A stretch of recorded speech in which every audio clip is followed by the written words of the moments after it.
నమస్కారం NSTV news కి స్వాగతం. నా పేరు సంధ్య. ముందుగా వార్తల్లోని ముఖ్యాంశాలను ఇప్పుడు చూద్దాం. భారీ పోలీసు బందోబస్తు మధ్య కొనసాగుతున్న ఫార్మసిటీ భూ సర్వే. తన భూమిని ఇవ్వనని అధికారులతో వాగ్వాదానికి దిగిన రైతు. నీ ఒక్కడిదే కాదు 500 నుండి 600 ఎకరాలు పోతుందని బదులిచ్చిన పోలీస్ అధికారి. ఇక్కడ కాదా మొత్తం పోతుంది, ఒక్కటి కాదు కదా, 500 ఎకరాలు 600 ఎకరాలు పోతుంది.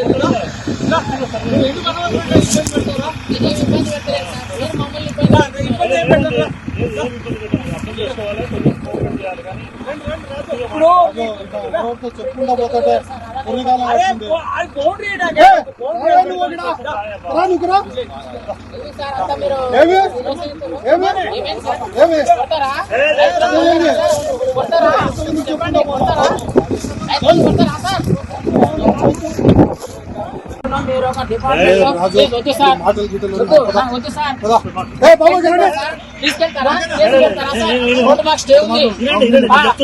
తీసుకెళ్తారా సార్? ఎంతమంది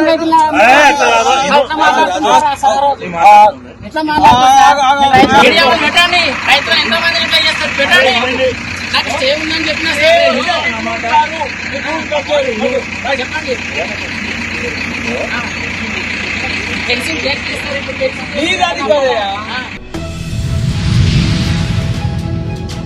సీఎం రేవంత్ రెడ్డి మొన్న అసెంబ్లీలో డ్రోన్ ఎగరవేస్తే అరెస్ట్ చేస్తారా? 500 రూపాయలు ఫైన్ వేసి వదిలేయాలి కానీ అని అన్నాడు. మరి ఈరోజు జాబ్లో డ్రోన్ ఎగరవేశారని 5 విద్యార్థులను అరెస్టు చేశారు. ఇదెక్కడి న్యాయం అని మాజీ మంత్రి జగదీష్ రెడ్డి ఘాటుగా ప్రశ్నించారు. మొన్ననే వారం కాలేదు ముఖ్యమంత్రి అసెంబ్లీలో ప్రకటించి డ్రోన్ కెమెరా కనుక ఎవరైనా వాడితే అనుమతి లేకుండా 500 జరిమానాతో వదిలిపెట్టవచ్చు అని చెప్పి.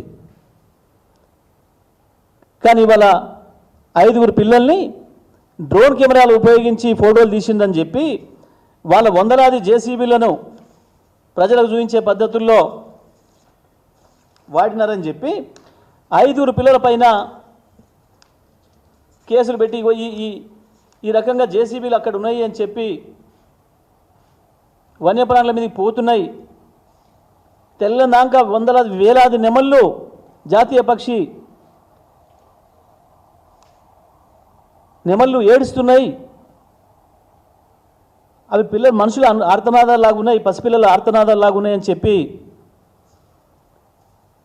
పిల్లలు ఆ విషయాన్ని ప్రపంచానికి తెలియజేయడం కొరకు డ్రోన్ కెమెరాలు వాడితే 5 పిల్లల్ని వాళ్ళు అరెస్ట్ చేశాను. వారం కాలే అసెంబ్లీలో మాట్లాడి ముఖ్యమంత్రి 500 ఫైన్తో వదిలిపెట్టవచ్చు అదని మాట్లాడి అయినది వాళ్ళ. రాష్ట్ర ప్రభుత్వం ప్రతిష్టాత్మకంగా పేద ప్రజలకు పంపిణీ చేస్తున్న సన్నబియ్యం కార్యక్రమాన్ని రిబ్బన్ కట్ చేసి ప్రారంభించిన ఎమ్మెల్యే గాడ్డం వినోద్, జిల్లా కలెక్టర్ కుమార్ దీపక్.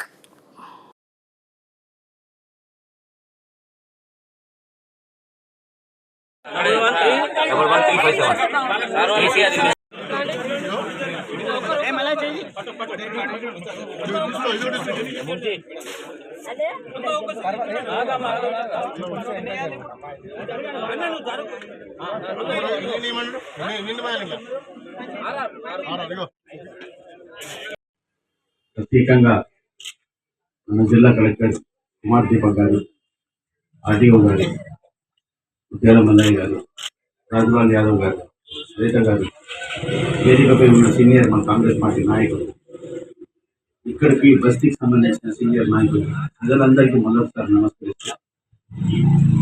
నేను ఎందుకంటే జనాలలో ఒక మెసేజ్ పోయేది చాలా అవసరం ఉన్నది. ప్రత్యేకంగా పెద్దలు ముఖ్యమంత్రి గారు రేవంత్ రెడ్డి గారు తీసుకున్న ప్రతి ఒక్క కార్యక్రమాలు 6 గ్యారెంటీలతో పాటు ఇవాళ సన్నబియ్యం గురించి తీసుకున్న కార్యక్రమాన్ని పెద్దలు ఉత్తమ్ రెడ్డి గారు ప్రత్యేకంగా ఆయన మంత్రి పదవి సివిల్ సప్లైస్ డిపార్ట్మెంట్ ద్వారా మొత్తం తెలంగాణలో సన్నబియ్యం ఇచ్చే కార్యక్రమానికి పెద్ద ఎత్తున సక్సెస్ చేశారు. మన ప్రజలకు మంచి రైస్ ఉండాలని, ఆరోగ్యంగా ఉండాలని ఈ కార్యక్రమాన్ని వాళ్ళు పెట్టినందుకు మనస్ఫూర్తిగా ధన్యవాదాలు చెప్తున్నారు.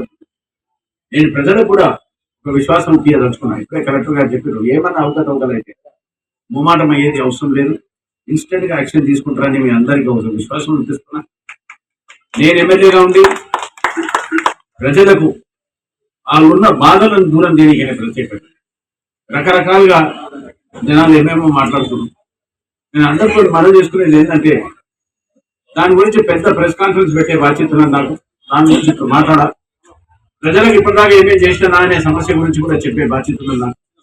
మీరందరూ ఇన్ని రోజులు ఒక్కబట్టేది నాకు 15 నెలల సంగతి చేసిన ప్రోగ్రెస్ రిపోర్ట్ ప్రత్యేకంగా ప్రజలందరికీ ఒక వినతి పత్రం కింద ప్రిపేర్ చేసి అది తొందరగా ఇప్పించే కార్యక్రమాన్ని పెట్టుకున్నా. కొంచెం వెయిట్ చేయండి. బహుశా జూన్ జూలై లోపల మాకు వచ్చే డెవలప్మెంట్ కార్యక్రమాలలో ఏడేళ్ళ గ్యాప్స్ ఉన్నాయి. ఇప్పటిదాకా ఎన్నైనా పనులు అన్నిటి గురించి దానికి డిస్క్రిప్షన్ ఇచ్చి ప్రజలకు అందరికీ చెప్తాం. మా పార్టీ క్యాడర్ని అందరినీ మరొకసారి మనం చేసుకుంటున్నాం. మనం చేసిన పనుల గురించి మార్కెట్లో చెప్పుకునే బాధ్యత ఉన్నది మనకు. పబ్లిసిటీ అనేది సరిగ్గా అయితే లేదు. సోషల్ మీడియాలో ఇంకా పెద్ద ఎత్తున మనం డెవలప్ కావాలి.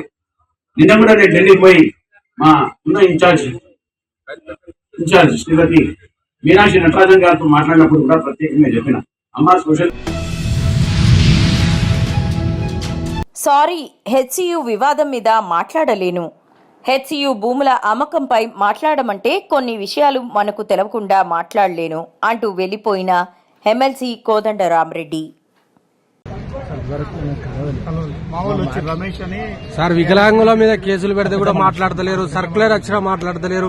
సెంట్రల్ యూనివర్సిటీ భూములు అమ్మేస్తున్నా మాట్లాడకపోతే ఎట్లా సార్? మీరే మాట్లాడకపోతే ఎట్లా సార్? మీరు బయటికి వచ్చి ఒక స్టేట్మెంట్ ఇస్తే మాకు తెలుస్తుంది సార్. 100% చేస్తాం సార్.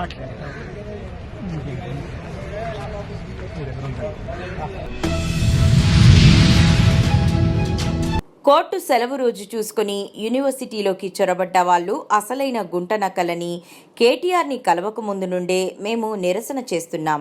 సహాయం కోసం ప్రతిపక్ష నాయకుడిని కలిస్తే రాజకీయ కోణమని తప్పుదోవ పట్టిస్తున్నారన్నారు. వాళ్ళు చేసే దౌర్జన్యాలన్నీ చిత్రీకరిస్తున్నామని, మా సెల్ ఫోన్లు గుంజుకొని పోలీసులు మా ప్రైవేట్ ఫోటోలు చూస్తున్నారని, ఎన్నో రకాల వన్యప్రాణులను ఆగం చేసి పర్యావరణాన్ని నాశనం చేయాల్సిన అవసరం ఏముందని ప్రశ్నిస్తున్నారు. పగలు రాత్రి తేడా లేకుండా జేసీబీలతో దాదాపు 50% అటవీ ప్రాంతాన్ని ధ్వంసం చేశారు. వన్యప్రాణులకు ఎటు వెళ్లాలో తెలియక రోడ్ల మీదకి వస్తున్నాయని హెచ్సియు విద్యార్థులు ఆవేదన వ్యక్తం చేస్తున్నారు.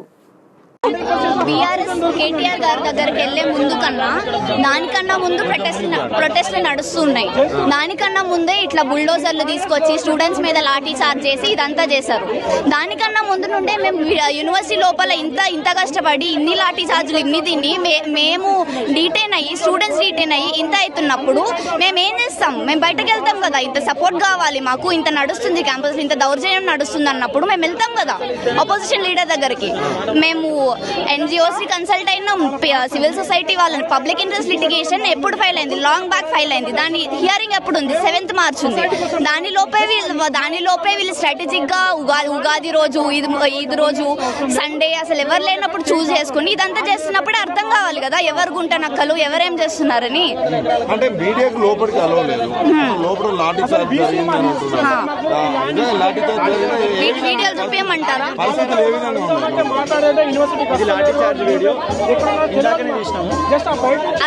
గంట ముందు అయిన లాఠీ చార్జ్ వీడియో, గంట ముందు అయిన లాఠీ చార్జ్ వీడియో.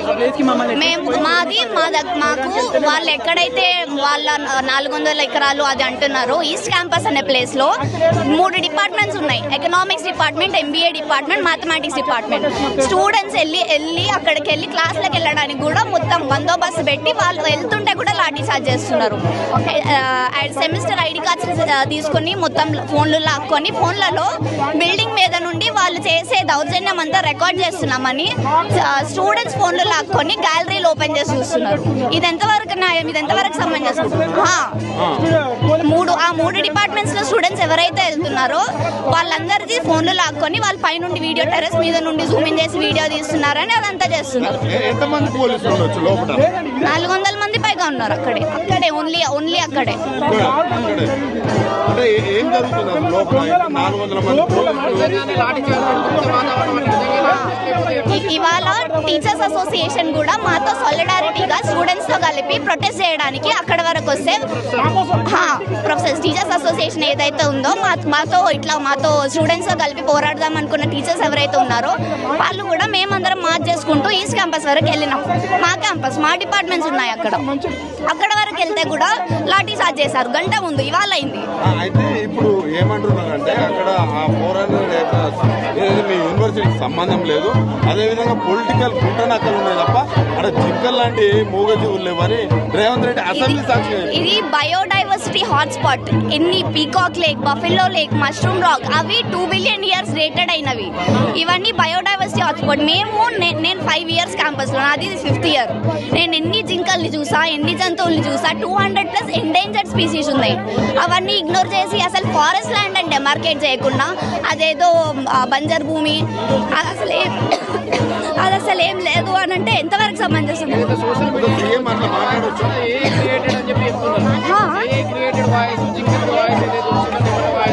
మేము కళ్ళారా చూస్తున్నది, ఇన్ని రోజులు చూసింది. ఆ రోజు ఉగాది రోజు ఏదైతే మొత్తం డిస్ట్రక్షన్ బుల్డోజర్లు తీసుకొచ్చారో అవి వాటికి ఎక్కడికి వెళ్ళాలో తెలియక అవన్నీ ఇటు డిపార్ట్మెంట్స్ వైపు ఇటు మిగిలిన క్యాంపస్ వైపు వస్తున్నాయి. ఆ వీడియోస్ అవి మాకు ఇట్లా ఫేక్ గా చేయాల్సిన అవసరం మాకేముంటది? మాకు తెలీదా మా క్యాంపస్ లో ఏముంటుందో? ఫేక్ పొలిటికల్ లీడర్స్ ఉంటే ఫస్ట్ నుండి అక్కడ నుండే రావాల్సింది కదా. పబ్లిక్ ఇంట్రెస్ట్ లిటిగేషన్ దానికన్నా ముందు ఫైల్ అయింది. కేటీఆర్ సార్ దగ్గరికి వెళ్ళే ముందు కన్నా ఫైల్ అయింది పబ్లిక్ ఇంట్రెస్ట్ లిటిగేషన్. దాని హియరింగ్ 7th ఉన్నా కూడా అసలు లీగల్ గా అయితే రావడానికి వీల్లేదు. సీఎం వ్యవహారం లాఠీ చార్జ్ కావచ్చు, గేట్లు వేసి బంధించి ఇప్పుడు వాయిస్లు ఎవరైతే రేస్ చేస్తున్నారో ఇదంతా ఆపండి, బయోడైవర్సిటీ ఆయనే అన్నాడు కదా, మాకే నామకే ఏక్ పేడ్ లగాతే, ఆయన అన్ని చెప్పి ఇదా చేసేది. ఇన్ని చెట్లు ఏంటి? పగలు రాత్రి తేడా లేకుండా ఎప్పుడు పనిచేయని గవర్నమెంటే పగలు రాత్రి 50 బుల్డోజర్లు వచ్చి మొత్తం ఆల్మోస్ట్ 50% అటు సైడ్ ఉన్న ల్యాండ్ క్లియర్ చేసేసినాయి. ఎక్కడికి వెళ్తాయి పక్షులు ఇవన్నీ? ఎందుకంటే ఆ రోజు మేము ప్రొటెస్ట్ చేయడానికి వెళ్ళినప్పుడు బ్లేటెంట్ గా అంతమంది పోలీస్ ఫోర్సెస్ వచ్చి ఈడ్చుకొని వెళ్ళారు స్టూడెంట్స్ ని. అమ్మాయిలను కూడా లెక్క చేయకుండా ఈడ్చుకొని వెళ్ళారు మొత్తం. కర్నూలు జిల్లా ఆదోని బార్ అసోసియేషన్ ఎన్నికలు ప్రశాంతంగా జరిగాయి. ఎన్నికలు ఉదయం 10 గంటల నుంచి సాయంత్రం 5 గంటల వరకు జరిగాయి. సాయంత్రం 5:30 నుంచి రాత్రి 8:30 వరకు ఓట్లు లెక్కింపు ముగిశాయి. ఈ ఎన్నికల్లో పాల్గొన్న అభ్యర్థులు ప్రెసిడెంట్గా మధుసూదన్ రెడ్డి మరియు శ్రీరాములు పోటీ చేయగా మధుసూదన్ 91 ఓట్లు, శ్రీరాములు 192 ఓట్లు వచ్చాయి. 101 ఓట్లు మెజారిటీతో శ్రీరాములు గెలిచారు. వైస్ ప్రెసిడెంట్గా లోకేష్ కుమార్ మరియు వెంకటేశులు పోటీ చేశారు. లోకేష్ కుమార్కు 80 ఓట్లు, వెంకటేశులకు 206 ఓట్లు వచ్చాయి. లోకేష్ పైన వెంకటేశులు 186 ఓట్ల మెజారిటీతో గెలుపొందారు.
ఇద్దరికి పోటీ వచ్చేసి ఎల్కే జీవన్ సింగ్ గారు 109 ఓట్ల మెజారిటీతో విజయం సాధించారు. ఆయనకు ఎన్నికైనట్లు నియమిక పత్రాన్ని ఆయన అందజేస్తున్నారు.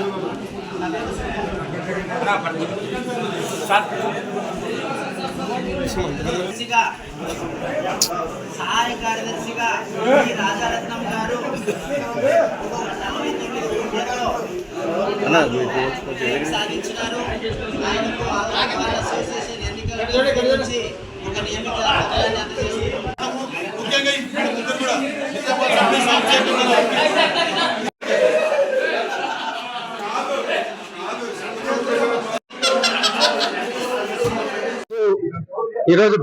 ఈరోజు ఈ ఆదోని బార్ అసోసియేషన్ యొక్క విజయము చారిత్రాత్మకమైన విజయము.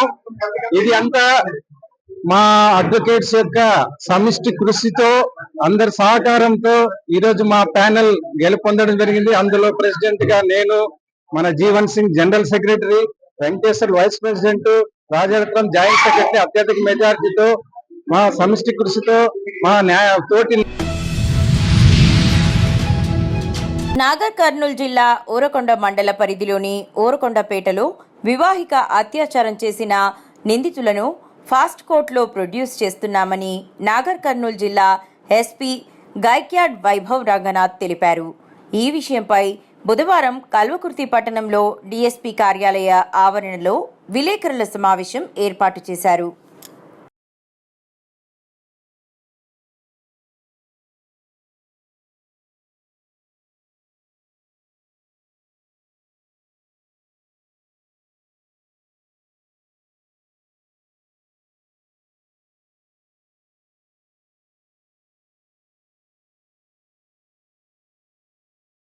మార్చ్ జరిగిన తర్వాత ఈ గ్యాంగ్ రేప్లో ఎవరైనా విక్టిమ్ ఉన్నారు, ఈ అక్యూజ్ పర్సన్ అందరు విక్టిమ్లో థ్రెటన్ చేసి మీరు కేస్ పోలీస్లో ఇస్తే ఎఫ్ఐఆర్ నమోదు చేస్తేతో మీకు చెప్పేస్తా అది చెప్పి ఈ విక్టిమ్ ఇమీడియట్గా ముందు రాలేదు.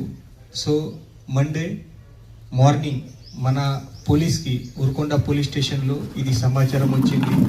విక్టిమ్ కంప్లైంట్ ఇవ్వడానికి వచ్చారు. సో అప్పుడే మన ఇమీడియట్గా ఎస్ఐ ఊరకొండ కృష్ణదేవరాయ, తర్వాత సిఐ కల్వకుర్తి నాగార్జున ఇమీడియట్గా ఈ ఎంక్వైరీ స్టార్ట్ చేశారు. ఈ విక్టిమ్ పిటిషన్ పైన ఎఫ్ఐఆర్ నమోదు చేసి మన ఈ ఇన్వెస్టిగేషన్ ఒక senior officer DSP Venkateswararao Kalwakurthy DSP గారికి హ్యాండ్ ఓవర్ చేశాము. అండ్ ఇమీడియట్గా మన ఇన్వెస్టిగేషన్ కూడా స్టార్ట్ చేశాము. ఈ ఇన్వెస్టిగేషన్ ప్రాసెస్లో ఈ హీనియస్ క్రైమ్ ఉంది కాబట్టి అది సీరియస్గా తీసుకొని ఇమీడియట్గా మన technical evidences, CCTV footages, mobile data, తర్వాత వేరే ఆధారం ఏదైనా ఉంది దీని ప్రకారం మన ఇమీడియట్గా ఈ గ్యాంగ్ రేప్లో ఇన్వాల్వ్ అయ్యి 7 అక్యూజ్ పర్సన్కి కూడా ఐడెంటిఫై చేశాము. నిన్న ఈ అందరు 7 అక్యూజ్లో అరెస్ట్ చేసి మన ఇంట్రోగేషన్ కూడా చేశాము. సో ఈ మొత్తం ఇష్యూ డీటెయిల్గా చెప్పాలి అంటే ఈ సాటర్డే రోజు ఈ ఊరకొండపేట్ ఆంజనేయ స్వామి టెంపుల్లో ప్రతి సాటర్డే అక్కడ జనాలు వస్తున్నారు. అక్కడ భజన్ సంధ్య ఉంది, అక్కడ చాలామంది నైట్లో అక్కడ పడుకుంటున్నారు. సో ఈ విక్టిమ్ లేడీ అమ్మాయితో పాటు అమ్మాయి పేరెంట్స్ అక్కడ ఈవినింగ్ 4 o'clock ప్రాంతంలో అక్కడ వచ్చారు. ఈ 4 o'clockలో వచ్చిన తర్వాత వాళ్ళు అది టెంపుల్ దగ్గరికి ఉన్నారు. అమ్మాయి తర్వాత అమ్మాయి రిలేటివ్లో అక్కడ కాల్ చేసి పిలిచారు. ఈ అమ్మాయి రిలేటివ్ అక్కడ 9 o'clock ఈవినింగ్లో అక్కడ వచ్చారు. సో అందరు ఫ్యామిలీతో కలిసి వాళ్ళు ఆంజనేయ స్వామి దర్శనం చేసిన తర్వాత ఈ అరౌండ్ నైట్ 10:30 టైంలో ఈ అమ్మాయి విక్టిమ్ లేడీ అండ్ అమ్మాయి రిలేటివ్ అక్కడ నేచర్ కార్ గురించి అది టెంపుల్ బ్యాక్ సైడ్లో 150 మీటర్ బ్యాక్ సైడ్లో పోయారు. అప్పుడే ఈ అక్యూజ్ పర్సన్స్ అక్కడ ఉన్నారు. వాళ్ళు అబ్జర్వ్ చేశారు ఇది ఒకటి లేడీ అండ్ ఒకటి జెంట్ పర్సన్ ఇక్కడ లోపల పోతున్నారు. సో అది ఫస్ట్ అక్కడ చెట్లు దగ్గరికి ఈ విక్టిమ్ లేడీ అండ్ అమ్మాయి ఫ్రెండ్స్ రిలేటివ్ ఉన్నారు. అప్పుడే ఈ 4 అక్యూజ్ పర్సన్ ఫస్ట్ అక్కడ పోయారు. వాళ్ళ ఇద్దరికి థ్రెటన్ చేసి వాళ్ళ ఇద్దరికి తీసుకొని ఇంకా 50 to 70 మీటర్ బ్యాక్ సైడ్లో తీసుకొని పోయారు. ఈ అక్యూజ్ పర్సన్